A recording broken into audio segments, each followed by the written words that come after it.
मी राजेश चिटणीस. आज इथे मी आलो आहे म्हणजे जी ही सगळी फिल्मची शूटिंगची धावपळ जी इथे तुम्हाला दिसत असेल आणि दिसेलही पुढे, तर ती आहे रायबा इनामदार हा एक फिल्म येते ही. तर ती फिल्म लिहिली आहे आमच्या नागपुरातले सगळे मनमिळाऊ दिलखुलास व्यक्तिमत्व, आमचे मित्र. हा आमचा गर्व आहे, ते आमचे मित्र आहेत. ते मिस्टर सचिन गोडे यांनी लिहिलेली फिल्म आहे ती. आणि पहिल्यांदाच त्यांनी फिल्म लिहिली आहे, पहिल्यांदाच ते फीचर फिल्म एवढी मोठी ते करतात आहे आणि स्वतः ते प्रोड्यूस करतायत आहे. त्याबद्दल सचिनजी तुमचे खूप खूप अभिनंदन.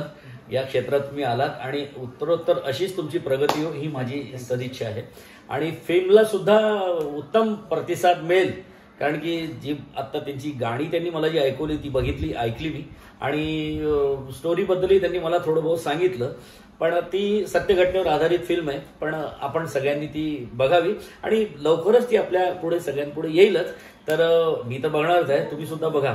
आणि पुनश्च तुम्हाला खूप खूप अभिनंदन. Thank you sir. थँक्यू.